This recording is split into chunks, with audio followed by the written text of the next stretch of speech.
She had to tell the audience that she tips big because even she knows she sounds insufferable. Hey, I'm an but at least I tip. This dame probably virtue signals on the toilet. But that's not the point here. While everybody else was trying to figure out how to survive as the government told us that breathing in public could kill us, Sunny was lolling around in her big house clicking on pictures of arugula while mixing Cocoa Puffs into a Haagen-Dazs. Oh, the oppression. I wonder if she wiped down the groceries herself or had her maid do it. They get so much hate watching and hate watching viral clips of them saying ridiculous things. I mean, it is a rabies-infested hen house. And at the same time, it seemed like the most interesting part was their audience seemed to be on my side. Yes. There's a moment when the mask slips when the polished, rehearsed TV smile fades, and something real, something raw, finally shows. That moment came for Sunny Hostin, not in a quiet, off-camera slip-up, but on live television when two very different voices decided enough was enough. Hostin's obsession with race gets thrown back in her face. Today's video comes to us from Sunny Hostin. Sounds like a town. We're in Sunny Hostin. She was on PBS's Finding Your Roots, a show dedicated to researching celebrity ancestry. For context, Sunny is a staunch supporter of reparations and has made a fortune spewing nonsense about white privilege and racial justice. Well, turns out she's not as oppressed as she claims she is. She's actually the descendant of slave owners from Europe. One of them brought sharp observations, the other brought razor-sharp sarcasm. Together, they ripped through Sunny's carefully managed public image like a paper wall in a storm. This wasn't just about a disagreement or a debate. This was a public takedown of a media persona who built her brand on loud opinions, identity politics, and a never-ending stream of moral superiority. Yeah, I saw you on The View. Yeah.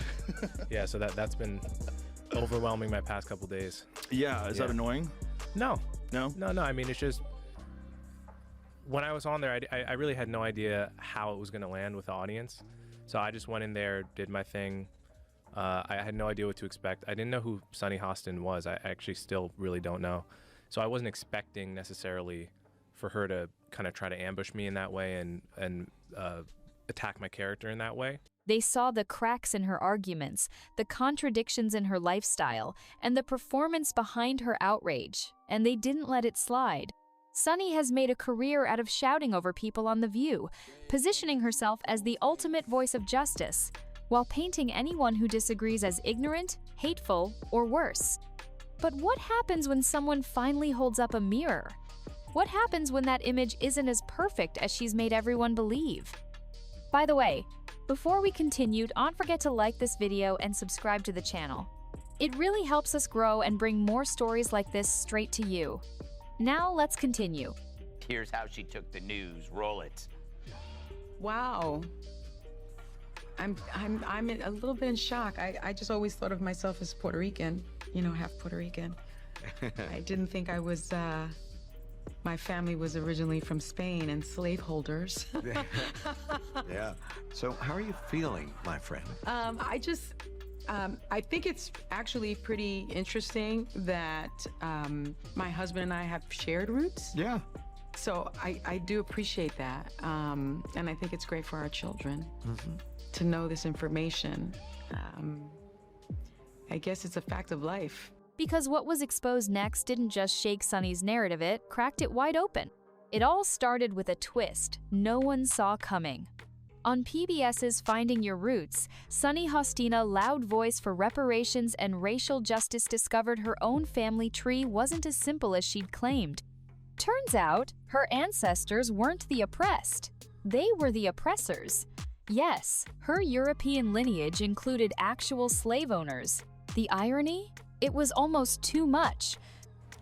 I guess it's a fact of life that this is how some people made their living, on the backs of others. Fact of life. Interesting change of tune. For more, we go to our chief Sunny Hostin correspondent for a reaction.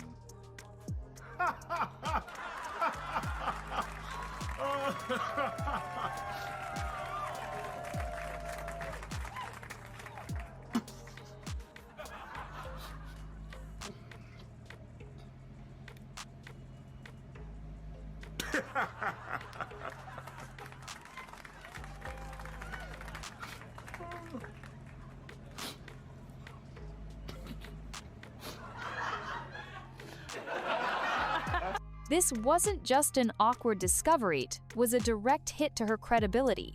For years, Sunny had built her image around fighting historical injustice, framing herself as someone carrying generational pain. And now, with a few archived documents and a DNA result, the entire foundation shook. On live television, she looked shocked. Her tone softened. She tried to act grateful for the information. But the damage was already done. The woman who scolded America from her Manhattan apartment, who warned the nation about white privilege and systemic guilt, now had to quietly admit that some of that history ran through her own bloodline. You could see the gears turning behind her smile. How do you spin this? How do you keep the moral high ground when you're standing on the very soil you used to condemn? Problem with that show is that show has this very specific ideological bubble in which they operate in. You know, and they always bring on a token conservative woman and they yell over her and silence her. And, you know, they did that with Meghan McCain, and they did that with what is that other blonde woman from Survivor? Do you remember her, Jamie? She was always yelling. I mean, it's just, it's a bizarre show. It wasn't just a contradiction. It was the kind of moment that turns a strong opinion into an exposed performance. And for those watching closely, it was the first real crack in the image she worked so hard to protect. But Sunny didn't just lose ground because of her ancestry. The real issue was how loudly she had judged everyone else. On The View, she often acts like a moral referee blowing the whistle anytime someone steps outside her version of woke. And it's not subtle. She speaks in absolutes, like she's handing out commandments instead of opinions. Disagree? You're a bigot. Ask a question? You're silencing women.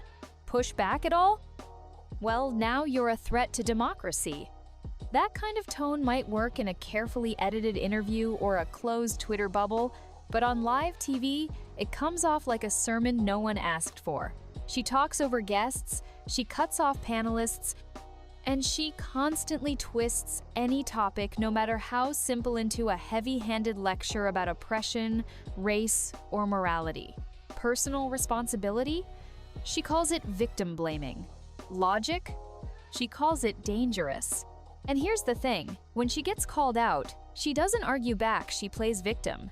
Every disagreement becomes an emotional monologue about how hurt she is. Every fact check feels like a personal attack. It's like watching someone try to debate using a diary. But that means it's time for... Living your life and you're feeling low. You don't know what is true. You don't know what's true. So you quick flip through the channels to watch Sunny on The View. Oh my God, the stuff she says is dumb. Where the hell they get this woman from? She's a host who's always crass and lame, with lots of nonsense to proclaim. If you want a show where people know the host is stupider than you, then set your DVR to watch Sunny Hostin on The View.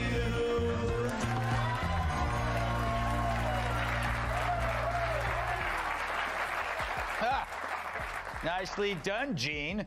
This isn't activism, it's performance. And once that curtain was pulled back, once audiences started seeing through the theatrics, the applause started to fade. She wasn't leading the conversation anymore. She was just dominating it, and people were getting tired of the act.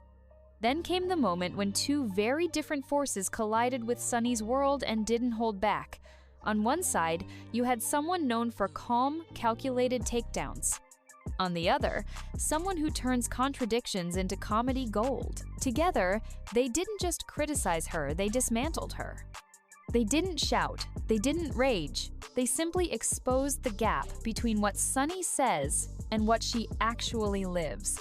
They pulled up clips of her on The View, confidently spouting half-truths and one-sided narratives, then followed it with calm facts and sharp sarcasm.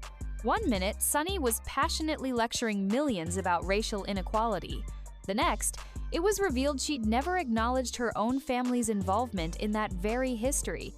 They also pointed out how she constantly claims to represent the voiceless while literally speaking over people 5 days a week on one of the loudest platforms on TV.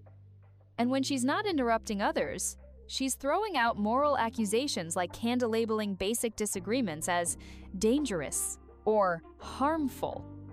And here's the twist that really hit hard. When she was faced with calm, reasoned rebuttals, she didn't argue back with facts. She turned it into drama. It's a very strange show, but it's fun to watch. It's just fun to watch them. It's good entertainment. Yeah. Undoubtedly. Well, they're just, it's interesting because I think Sunny is very intelligent, but she's ideologically captured. Right. I think the other ones, there's a couple of the other ones don't have to name any names, are just very dull-minded. But I think Sunny's not one of them. I think she's smart but captured. Sure. I think she came into it with an agenda. Of course. They do everything with an agenda. Yeah. She Like someone being told their story has holes, and instead of patching them, they just cry louder and call it injustice. This wasn't just about a disagreement, this was the moment the audience realized Sunny wasn't losing a debate, he was losing the script.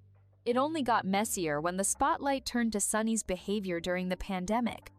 While millions of Americans were worrying about paying rent, getting groceries, or just surviving, Sunny was comfortably isolated in her luxury home.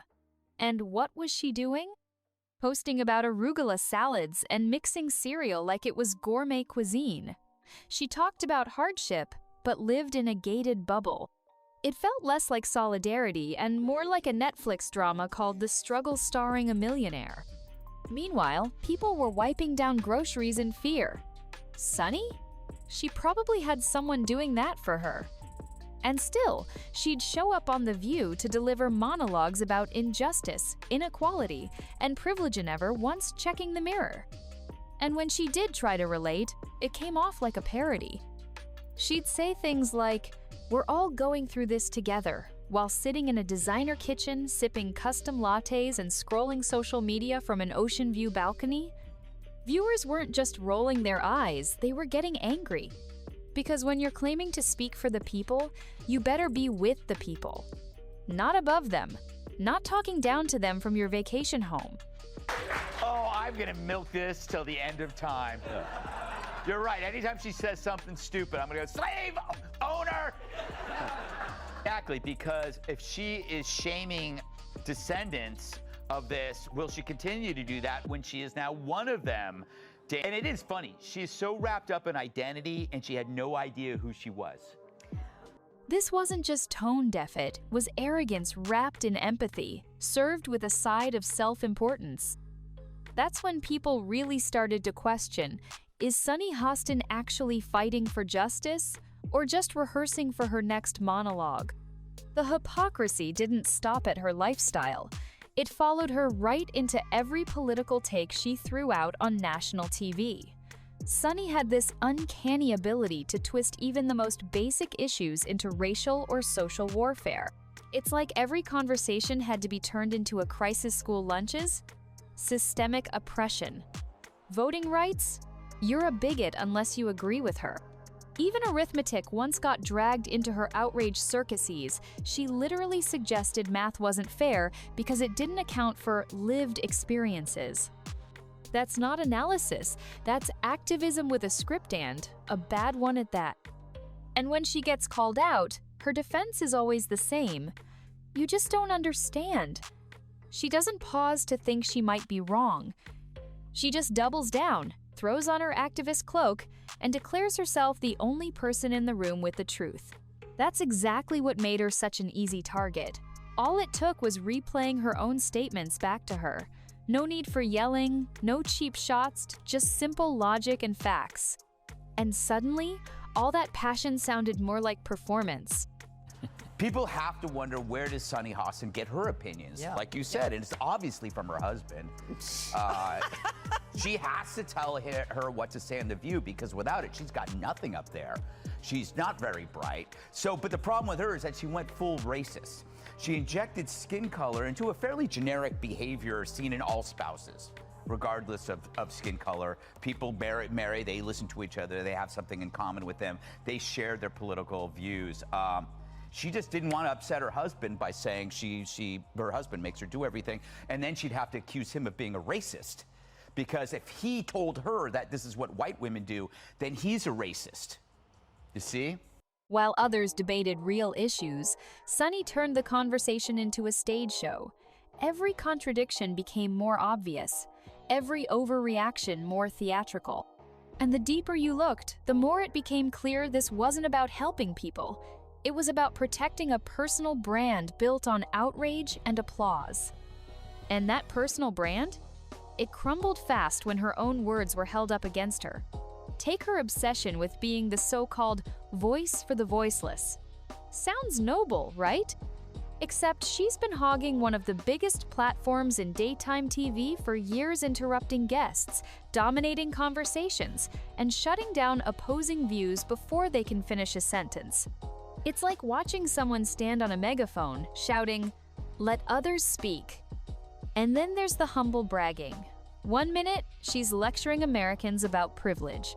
The next, she's casually dropping stories about Ivy League schools, summer homes, and European vacations. She wants to be seen as just like us, but the closest she's come to a middle-class struggle is probably passing by an Applebee's in a private car. She talks about inequality, but lives a life so removed from it, her struggle starts sounding like satire. People aren't stupid, they can spot when someone's saying one thing and living another. And this is exactly where she lost the audience. Because nothing kills credibility faster than double standards. You can't claim oppression while sipping oat milk lattes on a yacht and expect applause. The image she built a fighter for justice, a champion for the underdog, started to look more like a costume. And when the performance cracks, what's left is a woman yelling into a camera, not for change, but for attention. And then came the moment that sent the whole house of cards tumbling down when she tried to scold others for spreading misinformation. Yes, the same Sunny who's been caught misquoting headlines, twisting stats, and turning feelings into facts. The woman who once said some opinions shouldn't even be allowed a platform, while sitting on one of the biggest platforms in the country. It was like watching someone argue against junk food with a cheeseburger in each hand. Greg didn't even have to exaggerate. He just listed off the things she said about math, biology, voting, race, and let her own contradictions do the work. He compared debating her to trying to use a broken GPS. No matter what the topic is, she always finds a way to reroute the conversation toward a cliff. At one point, she even suggested that unless someone's lived the exact same racial experience as her, their opinion doesn't count. That's not discussion. That's censorship wrapped in emotion. Meanwhile, Rogan cool as ever just nodded and said, "If feelings are facts now, then gravity should apologize." The brilliance of their takedown wasn't in being mean, it was in being clear. They didn't attack her personally, they exposed the shaky logic behind the entire act. Sunny wasn't just wrong on the facts. She was building her influence on emotional manipulation, and finally, someone called her out. And it only got worse from there. Every topic Sunny touched turned into a maze of contradictions. School lunches? She found a way to blame systemic racism. A discussion about science? Suddenly, biology needed to be re-evaluated because it didn't consider emotional impact. She turned facts into feelings and treated logic like it was some outdated myth. Greg described it perfectly, like someone trying to defuse a bomb with a blender. Loud, chaotic, and guaranteed to end in disaster. It wasn't just that she was wrong, it was that she was confidently wrong, again and again, with a tone that dared anyone to challenge her. And when they did, cue the theatrics. She'd pull out the "you're silencing me" card or the "this is emotional violence" script, as if disagreement was the same as an attack. What started as political commentary slowly turned into a parody of itself. Rogan called it out without even raising his voice.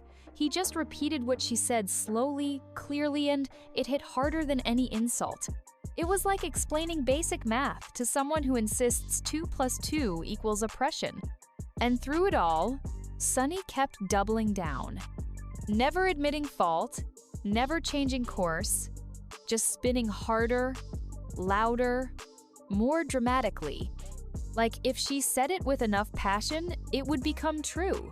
But the more she spun, the more obvious the game became.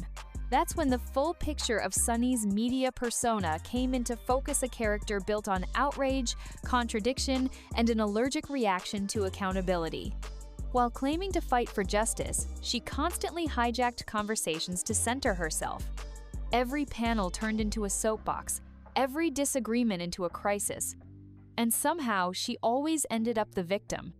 Greg roasted this so perfectly, he didn't even need punchlines. He called her the human version of a fire alarm that only goes off when someone uses logic.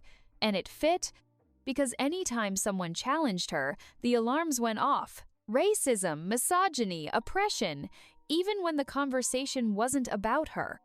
Rogan added that if Sunny had her way, podcasts would be banned, books would come with emotional disclaimers, and every dinner table would need a therapist and a fact-checker. That's how far off track she'd gone, more interested in controlling the narrative than in understanding it. And science? She had takes on that too. At one point, she implied biology needed to change because it didn't account for how people felt about it. Greg compared that to eating crayons and blaming the menu. This wasn't just someone with strong opinions. This was someone who built an entire media career on outrage, theater where facts didn't matter, logic was optional, and emotions ruled. But once the audience stopped clapping, it started to look more like a solo act than a movement. And just when you thought it couldn't get more absurd, Greg and Rogan dropped the final blow. Every time Sunny opened her mouth to shame others for their ancestry, their privilege, their politics, they reminded everyone she herself is a descendant of slave owners. It wasn't a joke, it was her own family history, the same history she used to condemn others. So now, whenever she tries to go on one of her guilt trips, they fire back with one word: slave owner. And suddenly, the room goes quiet.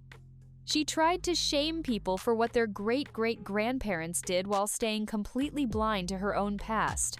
That's not activism, that's selective outrage.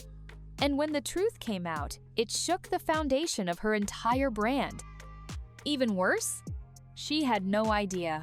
She'd spent years wrapped up in identity politics, preaching about systemic oppression, without even knowing who she really was. It wasn't just hypocrisy, it was delusion. She once said white women who follow their husbands' political beliefs are brainwashed, but now we find out her views might have been influenced by her own husband too. The irony is loud and painful. Greg compared debating her to playing Monopoly with a toddler who eats the money and cries when you ask for rent. And that's exactly what it felt like. She made the rules, changed them mid-game, and cried foul when anyone noticed. And by that point, the audience wasn't buying it anymore.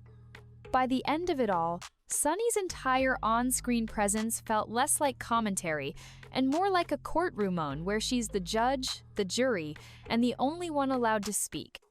Every topic turns into a trial, every guest into a defendant, and every opinion that differs from hers gets sentenced without appeal. But it didn't stop there. She's mastered what Greg called victim cosplay, rolling out emotional speeches every time she's challenged, as if criticism is a personal attack and pushback is some kind of psychological assault. One sarcastic joke, and she acts like someone threw a chair. Rogan didn't need drama to call it out. He pointed to the deeper issue. In Sunny's world, diversity of thought is dangerous. But echo chambers? Safe spaces. She wants control, not conversation. Agreement, not debate. And it shows she doesn't invite opinions, she hunts for compliance. And when it comes to science, even facts aren't safe. She once claimed biology should be reconsidered based on emotional impact. Greg had a field day with that one, calling it the academic version of eating glue and blaming the curriculum. That's when the whole illusion started to fall apart. You can't keep shifting the rules, playing victim, and rewriting reality without people noticing. And once the audience caught on, the applause turned into eye rolls. Her takes didn't collapse under pressure, they evaporated under common sense. So what was left when the smoke cleared? Just Sunny, standing in the ruins of her own narrative, wrapped in righteous indignation, hoping no one would notice the truth peeking out from under the surface. But they noticed. Everyone did. Rogan and Greg didn't destroy her with rage or insults. They used something far more lethal: clarity. They didn't need to scream. They just showed the receipts, the contradictions, the arrogance, the fragile foundation her entire public persona was built on. And piece by piece, they tore it all down, not with fire, but with facts. Her story wasn't one of eloquence or insight. It became a highlight reel of unintentional comedy, watching someone try to sound profound while stepping on every rake in the garden of logic. One moment, she's calling herself a truth teller. The next, she's yelling over someone for asking a follow-up question. She wasn't having conversations. She was holding ideological hostage negotiations. Disagree? You're evil. Question her? You're canceled. Laugh? You're a threat to democracy. It's a performance so sterile, even bacteria would find it offensive. And that's where her legacy on The View stands, not as a brave voice, but as a cautionary tale of what happens when performance replaces perspective. A walking contradiction in heels, yelling at the world for not clapping loud enough. If you enjoyed this video, don't forget to hit the like button and subscribe to this channel. Also, drop your thoughts in the comments. See you on the next one.